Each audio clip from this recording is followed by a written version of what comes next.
Hello friend, आपका स्वागत है आपके अपने यूट्यूब चैनल ऑनलाइन शिक्षा पर। दोस्तों, पता नहीं क्यों आपकी संख्या कम हो रही है। आखिर कारण क्या है बता दीजिए। आप लोग को अच्छा नहीं लग रहा है या फिर एग्ज़ाम नहीं देना है या फिर उसी तरह बैग लेकर आना है जिससे कि यूपी टेट का पेपर न दे पाएँ, फिर उधर जाके अपना जो बहुत सारे वैकेंसी आने वाले हैं उसमें न बैठ पाएँ। तो आप लोग क्या चाहते हैं भैया? देखिए, आप लोग थोड़ा-सा डेडिकेट हो जाइए पढ़ने के लिए मेरे मित्रों। आप लोग से हाथ जोड़ के विनम्र निवेदन है, आप लोग के लिए इतनी मेहनत की जाती है, तो आप लोग भी अपना थोड़ा-सा मेहनत को साकार बनाइए और ज़्यादा से ज़्यादा संख्या में आइए। क्योंकि बच्चे तो हैं, बच्चे पढ़ेंगे ये भी पता है, लेकिन वही 10 दिन 15 दिन पहले पढ़ने से क्या फ़ायदा? कुछ फ़ायदा है? बताइए, कुछ फ़ायदा नहीं है दोस्तों। अगर आप अच्छे तरीके से पढ़ते हैं तो यहाँ से यूपी टेट में भी क्वेश्चन आते हैं, है ना? तो चलिए, हमने 70 क्वेश्चन तक कर लिया था। आज 71 से 100 क्वेश्चन तक करेंगे। फटाफट आप लोग आंसर बताइएगा और फटाफट हम लोग करते चलेंगे, है ना? चलिए, अगर बाय द वे आंसर दिख जाता है तो माफ़ करिएगा, हम एक कोशिश करेंगे आपको आंसर ना दिखे, है ना?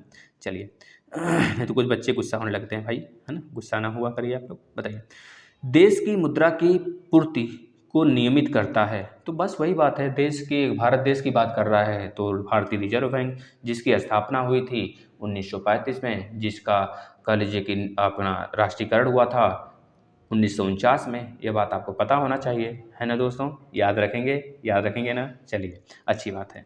क्वेश्चन नंबर 72 की तरफ बढ़ते हैं दोस्तों। अच्छा देखिए, जो आपका स्टेट बैंक ऑफ इंडिया है, इसकी स्थापना दोस्तों याद रखेंगे। अच्छा, इसका हेडक्वार्टर कहाँ पे? भारतीय रिजर्व बैंक का मुंबई में, बता देंगे दोस्तों। स्टेट बैंक जो एसबीआई है, इसकी स्थापना 1955 को हुई थी दोस्तों, ये चीज़ याद रखेंगे। यहाँ से भी क्वेश्चन बनते हैं तो आप बता ले जाएंगे। भारतीय औद्योगिक विकास बैंक, इसकी स्थापना कब हुई थी? आप बता देंगे। क्वेश्चन नंबर 72, आज का क्वेश्चन नंबर 2, निम्नलिखित में से कौन सा केंद्र सरकार की आय का स्रोत नहीं है? अरे ये तो बहुत ही सिंपल है, हमने बहुत विधिवत ढंग से इसको बताया था आपको जब हमने बता रहे थे। शायद हमने इसमें एक ही वीडियो किया है, आप लोग देख लेंगे उसको। 72 का राइट आंसर बता देंगे क्वेश्चन नंबर सी, भू राजस्व दोस्तों। भू राजस्व जो है केंद्रीय सरकार की आय का स्रोत नहीं है, याद रखेंगे। यह राज्य सरकार के अंतर्गत आता है ना? आयकर हो गया, केंद्रीय उत्पाद शुल्क हो गया, सीमा शुल्क हो गया, ये केंद्रीय सरकार के अंतर्गत आता है। सबसे अधिक जनसंख्या घनत्व वाला महाद्वीप है, तो जाहिर सी बात है हमारा एशिया, क्योंकि सबसे बड़े देश जो हैं, जैसे कि सबसे बड़े जनसंख्या वाले 2 देश तो एशिया में ही हैं, है ना? कह लीजिए कि लगभग अगर देखा जाए तो 40 से 50%, 50% क्या दोस्तों, 60% के आसपास में पूरी जनसंख्या केवल एशिया में रहती है। ये चीज़ आप याद रखेंगे, है ना?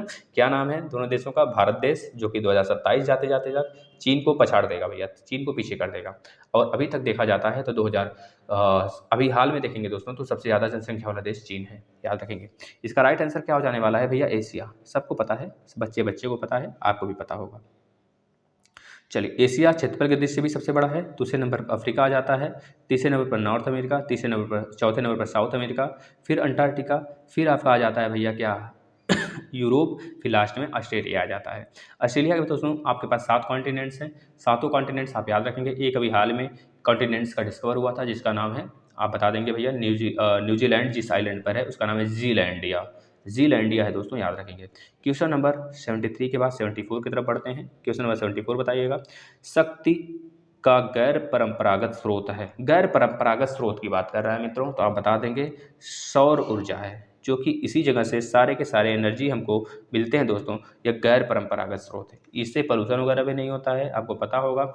जो हम लोग सोलर पैनल वगैरह लगाते हैं वह बहुत ही कह लीजिए एनर्जेटिक तो नहीं होता है, हर मौसम में काम तो नहीं कर सकता है, लेकिन कहिए अगर भारत इसको ज़्यादा डेडिकेट हो गए, इस पे काम कर देता है, वर्क कर देता है दोस्तों, तो काफ़ी अच्छा हो जाएगा। पोल्यूशन भी हमारे देश से कम हो जाएंगे दोस्तों, हैं? याद रखेंगे, सौर ऊर्जा गैर परंपरागत स्रोत है, जो कि सारे स्रोतों का जड़ माना जाता है ना? चलिए, ग्रीन इंडिया मिशन प्रारंभ किया गया था। ग्रीन इंडिया मिशन बताइए कब प्रारंभ किया गया था? तो बता देंगे 2014 में प्रारंभ किया गया था मित्रों। इसमें कुछ एक्स्ट्रा फैक्ट जानने की जरूरत नहीं है, आप इसे इसी तरह याद कर सकते हैं। न्यायपालिका का कार्य नहीं है। न्यायपालिका का क्या कार्य होता है यह तो पता होना चाहिए हमें, तभी तो बताएंगे क्या कार्य नहीं है।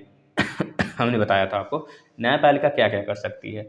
न्यायपालिका भैया संविधान की रक्षा कर सकती है ना? रक्षा तो करती है ना, आपको पता है आर्टिकल नंबर 32 के थ्रू आप आज़ाद हो, आपके पास मौलिक अधिकार है। अगर मौलिक अधिकार में से आपके किसी भी मौलिक अधिकार का हनन होता है, चाहे वह जीवन जीने की स्वतंत्रता हो, चाहे वह आपका कानूनी स्वतंत्रता हो, चाहे आपके एग्जाम देने की स्वतंत्रता हो, चाहे आपकी कह लीजिए कि भैया आपका चाहे पूजा पाठ की स्वतंत्रता हो, चाहे आपकी दैहिक स्वतंत्रता हो, चाहे आप किसी भी SC ST से बिलोंग करते हैं, उसके प्रति कोई आपके प्रति कुछ दुर्व्यवहार करता है, उसके प्रति आपके पास स्वतंत्रता है, मतलब कि अगर आपके मौलिक अधिकार का हनन होता है तो आप तुरंत और तुरंत संविधान का दरवाज़ा, मतलब कि न्यायपालिका का दरवाज़ा खटखटाएंगे, उच्चतम न्यायालय का। दोस्तों उच्चतम न्यायालय का आप दरवाज़ा सीधे खटखटा सकते हैं आर्टिकल नंबर 32 के थ्रू। उसमें 5 रीट हैं दोस्तों, याद रखेंगे। तो इसका राइट आंसर दोस्तों देखिए, मौलिक अधिकारों को रक्षा करता है, मौलिक अधिकारों की भी रक्षा करता है, और क्या कर सकता है यह, न्यायिक पुनरावलोकन भी करता है, मतलब न्याय दिलवाता है। बस ये कानूनों की क्रियान्वयन नहीं करता है, ये तुम्हारा संसद का काम है ना। चलिए नेक्स्ट चलते हैं।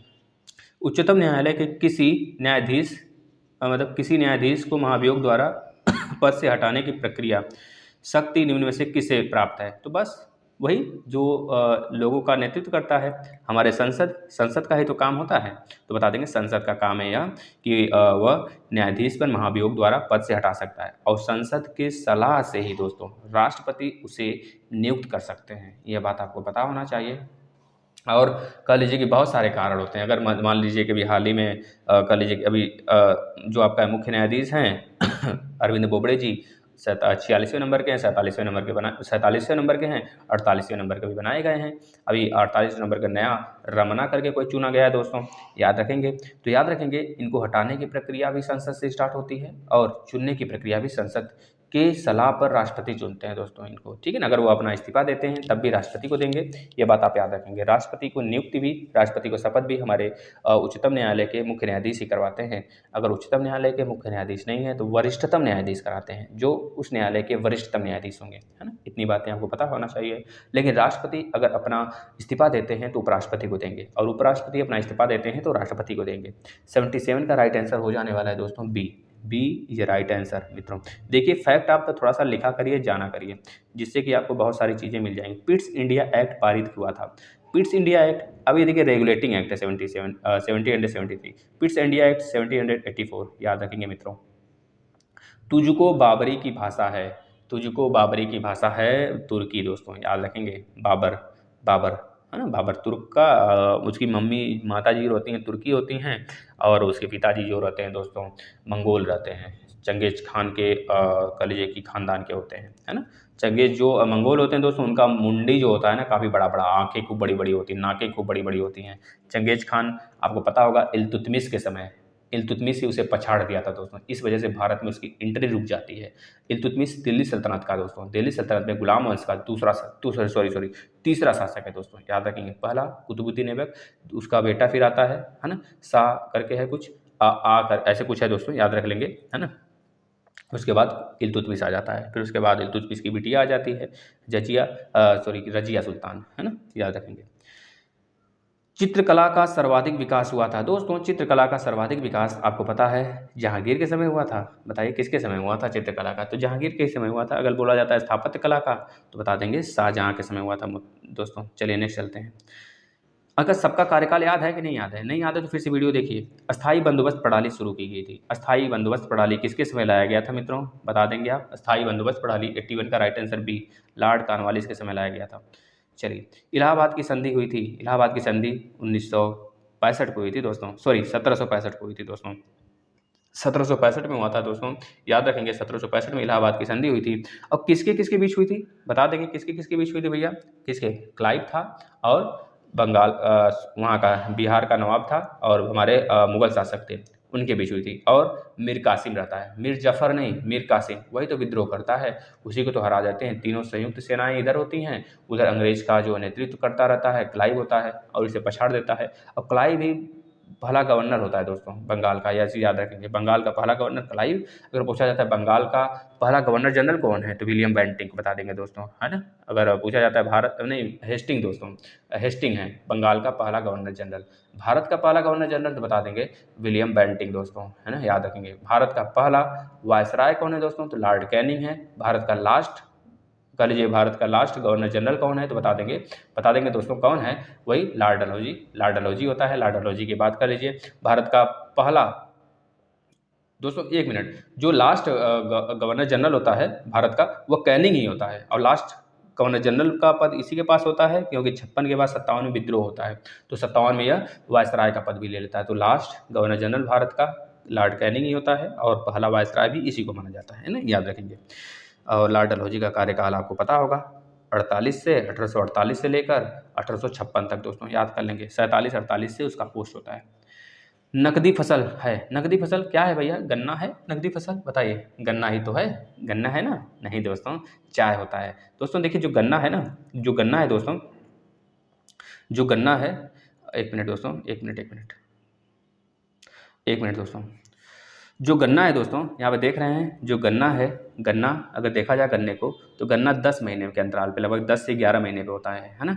लेकिन अगर बोला जाए नकदी फसल इसमें कौन है, तो चाय है दोस्तों। चाय एक ऐसा कह लीजिए दोस्तों फसल है, कह लीजिए कि फसल है, जो कि यह जो है पहाड़ी इलाकों में होता है, ढलान वाले इलाकों में इसको उगाया जाता है दोस्तों, याद रखेंगे इसको, है ना। चाय में कौन सा एसिड पाया जाता है, कौन बता देगा? चाय में क्या कैफीन या फिर टैनिन क्या पाया जाता है? नरोरा परमाणु ऊर्जा केंद्र स्थापित है, बताइए, फटाफट बताइए। 84 का राइट आंसर सी हो जाएगा दोस्तों, उत्तर प्रदेश में, उत्तर प्रदेश में दोस्तों। तारापुर महाराष्ट्र में है दोस्तों। राजस्थान में कौन सा है? राजस्थान में कौन सा है? रावत भाटा। तमिलनाडु में कौन सा है? तमिलनाडु में कौन सा है दोस्तों? बताइए, तमिलनाडु का आप बता देंगे, चलिए, अच्छा है ना। चलिए मेरे शेरों, धात्विक पदार्थ के अंतर्गत आते हैं, धात्विक पदार्थ के अंतर्गत सभी आ जाते हैं। लोहा भी होता है, सोना भी होता है, तांबा भी होता है, यानी कि जो हमारे 85 का राइट आंसर डी हो जाने वाला है ना। चलिए देखिए, धात्विक पदार्थ का सबसे अच्छा गुण होता है तन्यता, आघातशीलता, और उसमें कह लीजिए कि शाइनिंग वगैरह भी होते हैं, इस तरह हम पहचान सकते हैं उन्हें। संचार का साधन नहीं है, 86 का राइट आंसर बता देंगे। संचार का साधन क्या नहीं है, बता देंगे। 86 का राइट आंसर बी हो जाने वाला है मित्रों, बी। हेलीकॉप्टर, हेलीकॉप्टर क्या संचार का साधन है, बताइए। ईमेल है, टेली कॉन्फ्रेंसिंग है, इंटरनेट है, लेकिन हेलीकॉप्टर नहीं है, याद रखेंगे। हेलीकॉप्टर, जहाज, ये तो हमारे यातायात के साधन है ना, संचार के कहाँ साधन हो जाएंगे। महान विक्टोरिया मरुस्थल पाया जाता है, विक्टोरिया मरुस्थल की बात कर रहा है दोस्तों, तो आधे लोग तो मारेंगे, बताए क्या, आधे लोग तो यही मारेंगे भैया, अफ्रीका मारेंगे, क्योंकि वहाँ पे विक्टोरिया एक देश है भैया। अब देखिए, विक्टोरिया मरुस्थल की बात किया है, तो यह राइट आंसर आपका डी हो जाने वाला है मित्रों, राइट आंसर डी हो जाएगा। विक्टोरिया, यहाँ पे गिब्सन मरुस्थल भी है, याद रखेंगे, ऑस्ट्रेलिया में। ऑस्ट्रेलिया में कह लीजिए दोस्तों, डाउन्स घास के मैदान भी पाए जाते हैं मित्रों, याद रखेंगे। नॉर्थ अमेरिका में प्रेरी घास के मैदान पाए जाते हैं, है ना, याद रखेंगे। अफ्रीका में कौन से घास मैदान पाए जाते हैं दोस्तों? अफ्रीका में बता देंगे। यहाँ पे अफ्रीका में कौन से घास के, उष्णकटिबंधीय घास के मैदान का नाम बता देंगे आप, बताइए तो। देखिए, डाउन्स जो होता है ऑस्ट्रेलिया में पाया जाता है, याद रखेंगे दोस्तों, डाउन्स ऑस्ट्रेलिया में पाया जाता है। एक और होते हैं दोस्त जो कि डाउन्स से मिलता जुलता है, जो कि अफ्रीका में पाया जाता है, उसका नाम आप बताएंगे। और जो एक उष्णकटिबंधीय अफ्रीका में, अफ्रीका का उष्णकटिबंधीय घास के मैदान बता देंगे। उष्णकटिबंधीय का बताएंगे, शीतोष्ण का नहीं पूछ रहे हैं, उष्ण का बताएंगे। अफ्रीका में उष्णकटिबंधीय घास के मैदान का नाम क्या है मित्रों, है ना। चलते हैं नेक्स्ट क्वेश्चन की तरफ। चलिए, राष्ट्रपति द्वारा राज्यसभा में कितने सदस्यों को मनोनीत किया जाता है? दोस्तों इसमें 3 प्रकार के क्वेश्चन बन सकते हैं। राष्ट्रपति द्वारा राज्यसभा में मात्र और मात्र 12 सदस्यों को नियुक्त किया जाता है, लोकसभा में 2 सदस्यों को। लेकिन अगर संसद की बात करता है तो संसद में 14 लोगों को। संसद में तो आपका लोकसभा राज्यसभा सब आ जाते हैं ना, तो इसमें संसद की जब बात करेगा, राष्ट्रपति संसद में कितने सदस्यों को नियुक्त करता है, तो 14। लेकिन अगर बात करेगा राष्ट्रपति लोकसभा में, तो 2, और राज्यसभा में 12, याद रखेंगे दोस्तों। राज्यसभा में जो सदस्य नियुक्त होते हैं दोस्तों, वो कह लीजिए समाज सेवक, मतलब कि समाज के, कला से, और कह लीजिए साहित्य से दोस्तों, इस सब के फील्ड में होते हैं। इसके कह लीजिए कि अपने विवेक से राष्ट्रपति इनको नियुक्त करता है ना। चलिए, मनोनीत करता है, यानी नियुक्त नहीं, मनोनीत करता है, चुनता है ना। राज्यसभा का पदेन सभापति उपराष्ट्रपति होता है, जो कि आर्टिकल नंबर 64 में कहा गया है, याद रखेंगे। 63 में उपराष्ट्रपति का जिक्र हुआ है दोस्तों, है ना। भारत का एक उपराष्ट्रपति होगा, 63 में कहा गया है। भारत में शासन का प्रमुख होता है, भारत में शासन का प्रमुख की बात कर रहा है डायरेक्टली, तो बता देंगे दोस्तों, इनडायरेक्टली बात कर रहा है। प्रमुख की बात करेगा तो हमेशा राष्ट्रपति लगाएंगे, लेकिन बोलेगा कि भारत का जो शासन है भारत का, वो प्रत्यक्ष रूप से किसके पास है, तो बताएंगे प्रधानमंत्री के पास है। 91 नंबर का क्वेश्चन, सूर्योदय का देश है, तो बस जापान है सूर्योदय का देश दोस्तों। अगर बोला जाए भारत में सूर्योदय का राज्य किसे बोला जाता है, तो बताएंगे अरुणाचल प्रदेश को बोला जाता है। वहाँ पे जो सूर्योदय होता है, गुजरात में जो सूर्योदय होता है, 2 घंटे का अंतर होता है दोनों में, क्योंकि दोस्तों अक्षांश रेखा जो होती है दोनों का एक ही होता है। जब वहाँ पे सुबह होगा सबसे पहले, तो सबसे बाद में कह लीजिए, सबसे बाद में जो सुबह होता है गुजरात में होता है भारत के, क्योंकि भारत में एक ही टाइम जोन है, जो कि 87.5 है दोस्तों, याद रखेंगे। 5.3 है, 87.3 डिग्री है, जो कि इलाहाबाद के नैनी से 5 राज्यों से होकर जाती है। हमारे यूपी हो गया, मध्य प्रदेश हो गया, छत्तीसगढ़ हो गया, उड़ीसा हो गया और आंध्र प्रदेश हो गया दोस्तों। इतने राज्यों से होकर जाती है, आप याद कर लेंगे दोस्तों, ठीक है, इतनी बातें आप याद रख लेंगे। चलिए नेक्स्ट चलते हैं। क्वेश्चन नंबर 92 बता देंगे, 7 टापुओं का नगर। 7 टापुओं का नगर भैया तो मुंबई को कहते हैं, याद रखेंगे, है ना, कुछ नहीं है इसमें, तो आप बता देंगे। एशिया का पेरिस किसे कहते हैं? एशिया का पेरिस किसे कहते हैं? 93 का राइट आंसर बता देंगे बी। बी क्या हो जाएगा भैया? थाईलैंड। थाईलैंड जो है भैया यह आपका साउथ ईस्ट में है, साउथ ईस्ट में थाईलैंड है, इसका कैपिटल बैंकॉक है, याद रखेंगे, है ना दोस्तों। चलिए नेक्स्ट। मेरियाना गर्त का संबंध है। मेरियाना गर्त प्रशांत महासागर में है, जिसकी अगर गहराई की बात करें तो 11 किलोमीटर के आसपास में है, याद रखेंगे दोस्तों। दूसरा सबसे हाईएस्ट गर्त भी इसी के पास है। तीसरा सबसे हाईएस्ट गर्त दोस्तों आपका कह लीजिए कि कहाँ पर है, बता देंगे हिंद महासागर में, जिसको सुंडा गर्त के नाम से जानते हैं, या फिर यह कह लीजिए, तीसरा नहीं कहिए, तीसरा तुम्हारा अंटार्कटिका में आ जाता है, जो ऐसा आकृति की है ना। अगर बोला जाता है हिंद महासागर की सबसे गहरी गर्त क्या है, तो बता देंगे सुंडा गर्त है, जो कि आपके इंडोनेशिया का एक द्वीप है जावा, उसके पास में पड़ता है दोस्तों, याद रखेंगे। सबसे अगर बोला जाता है हिंद महासागर का सबसे बड़ा आइलैंड का नाम बता दीजिए, तो बता देंगे मेडागास्कर दोस्तों, है ना। ये सारे हैं तथ्य जो आपको याद करना चाहिए। नेक्स्ट चलते हैं। विश्व का सर्वाधिक डाकघर वाला देश है। विश्व का सर्वाधिक डाकघर वाला देश दोस्तों आपको पता है अपना भारत, बस और क्या हो सकता है, भारत ही तो होगा भैया, भारत ही था, भारत है। 1854-53 आपको याद होगा कि जिस समय डाक का बहुत विधिवत तरीके से डलहौजी के समय विस्तार हुआ था। 1863-64 में इसका विधिवत तरीके से हम लोग क्या 63-64-66 के आसपास में, है ना दोस्तों, 65-66 दोस्तों, याद रखेंगे। 1865-66 में बहुत ही इसका प्रचलन हो गया था, है ना। चलिए नेक्स्ट चलते हैं। गगनचुंबी इमारतों का नगर है। गगनचुंबी इमारतों का नगर दोस्तों यूएसए को बोला जाता है, यूनाइटेड स्टेट, है ना, यूनाइटेड स्टेट बोल रहे हैं, यूएसए, याद रखेंगे दोस्तों। इसका कैपिटल है आपका, यूएसए का कैपिटल हो जाता है दोस्तों, क्या हो जाता है यूएसए का कैपिटल, यहाँ के राष्ट्रपति और यहाँ के उपराष्ट्रपति।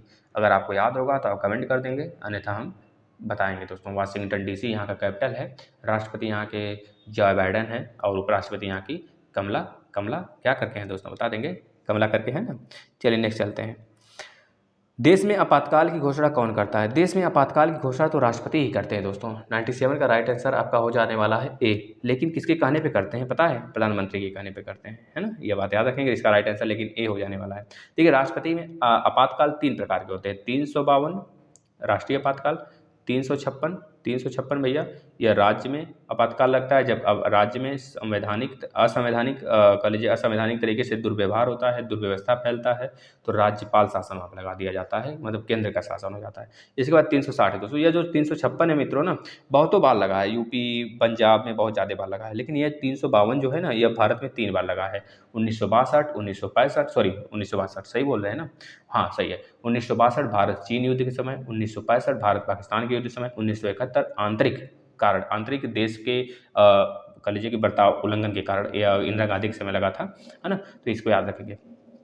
प्रधानमंत्री इसके कह लीजिए कि इनके सलाह पर राष्ट्रपति इसका आपातकाल की घोषणा करते हैं। 98 भारत की संघीय कार्यपालिका का संवैधानिक प्रमुख होता है। संघीय कार्यपालिका का संवैधानिक प्रमुख की अगर बात करते हैं भारत के, तो दोस्तों बता देंगे 98 का राइट आंसर क्या हो जाने वाला है? ए हो जाने वाला है, राष्ट्रपति होता है दोस्तों, ठीक है ना। चलिए नेक्स्ट चलते हैं। लोकसभा में सदस्यों की अधिकतम संख्या क्या होती है? तो लोकसभा में अगर अधिकतम संख्या की बात करेगा तो 552, राज्यसभा में बात करेगा तो 250 दोस्तों, लेकिन इस समय लोकसभा में 545 है और राज्यसभा में कितना है? 245 है। ये चीज़ याद रखेंगे मित्रों, है ना। चलिए नेक्स्ट चलते हैं। लास्ट क्वेश्चन दोस्तों, लास्ट, राज्यसभा के सदस्यों की अधिकतम संख्या वही 250 अधिकतम संख्या होती है, 245 अभी हाल में है ना। चलिए दोस्तों इतने क्वेश्चन है, आप इसका रिवीजन करिएगा और अपने मित्रों को शेयर करिए, ज़्यादा से ज़्यादा संख्या में जुड़िए दोस्तों। अगर आपको डेली करंट अफेयर की वीडियो चाहिए दोस्तों, तो आपका एक चैनल है ऑनलाइन, आपका एक अलग से चैनल बनाया गया है आपके लिए, बता देंगे उसका, करंट हेवन करके, सही स्पेलिंग से अगर आप सर्च करेंगे तो आपको मिल जाएगा करंट हेवन दोस्तों, वहाँ पर डेली होता है, आप देख सकते हैं। चलिए आप ज़्यादा संख्या में जुड़िए, ज़्यादा से ज़्यादा संख्या में शेयर करिए। एक बात और कहना चाहेंगे दोस्तों, अगर आपको बेसिक क्लासेस लेने हैं तो आप प्लेलिस्ट में आएंगे, प्लेलिस्ट में उसका देखेंगे तो आपको डीएलएड का पोर्शन मिल जाएगा, डीएलएड का फाइल आपको मिल जाएगा, वहाँ पे देखेंगे मैथ का हो गया, साइंस का हो गया, मतलब कि आपके एसएसटी का हो गया दोस्तों, और अर्चना मैम पढ़ा रही हैं संस्कृत का, अंजलि मैम पढ़ा रही हैं आपको हिंदी, कंप्यूटर दोस्तों, बहुत ही मज़े लेकर पढ़िए दोस्तों उनके साथ, मतलब बहुत ही शानदार तरीके से पढ़ाती हैं दोस्तों दोनों लोग, तो आप पढ़िए और अच्छे तरीके से अपनी तैयारी करिए दोस्तों, है ना। चलिए धन्यवाद मित्रों।